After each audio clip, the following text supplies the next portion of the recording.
Okay, hello guys. So, ito na yung first real tutorial natin kung paano ba ginagamit yung POS version 7 natin. So, for our first video, kung paano lang muna siya dina-download at ino-open. Okay? So, first, nandito tayo sa Google Chrome natin. So, i-double click nyo lang yung file na isi-send ko. So, double click nyo lang. So, this is to download kung paano dina-download.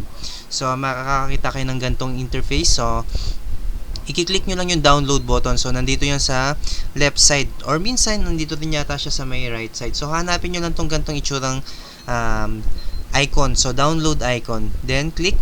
Then, maglo-loading na yan dito sa side na to. So, hanapin nyo lang kung saan siya mapupunta. And then, after downloading, click nyo na para ma-open. Tapos, meron kayong makikita na WinRAR. So, WinRAR file, mag-open siya. Kung walang WinRAR yung PC nyo, so, kailangan nyo muna mag-download para ma-extract nyo yung laman.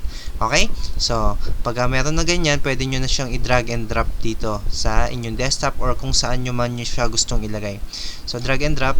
Meron na tayong POS version 7 sa ating PC. Now, pwede mo na i-close yung WinRAR and then, focus na tayo dito sa laman ng folder. Okay? So, now, na-download na natin siya. Ngayon, kailangan na natin siyang paganahin. Okay? So, ang kailangan ng ating POS is Google Chrome. So, gumagana lang yung POS natin sa Google Chrome. So, kung wala kang Google Chrome, mag-download ka na lang muna. Okay? Hindi siya gumagana sa Microsoft Edge, sa Firefox, tsaka ano pa ba? Sa lahat ng browser. So, pinaka-suitable talaga siya or recommended sa kanya is Google Chrome. Okay? So, download ka ng Google Chrome pag wala ka pa. And pagka meron na, i-double click mo na lang siya.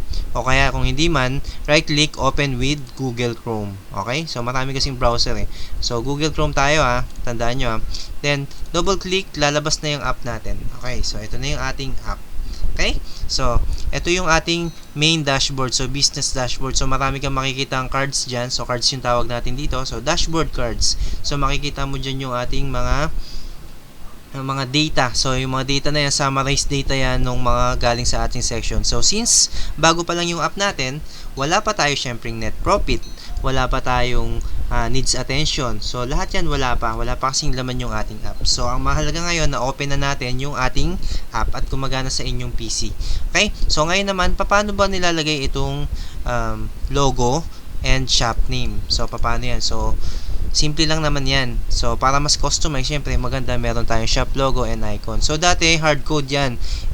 Tinuro ko sa kanila kung paano yan hard code. Ngayon, simple lang. Sa settings lang yan pinipindot. And then, tatype mo lang yung pangalan ng shop. So, katulad nito, Litos Print Shop. So, tatype mo lang Litos Print Shop. Okay? And then, POS system. Pero, palitan natin graphics and design. So, tapos choose ka ng file. So, itong choose file, ito yung mismong logo. So, ito. Kunyari, ito. Nag-download na kasi ako ng sample sa Google. So, i-apply lang natin yan. Then, save. So, after saving, makikita mo na agad na magbabago yung iyong shop logo. Tapos, shop name mo, magdi-display yan dyan. Okay?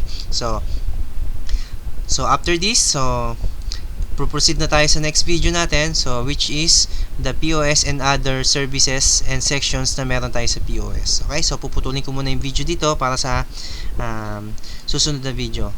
So, stop.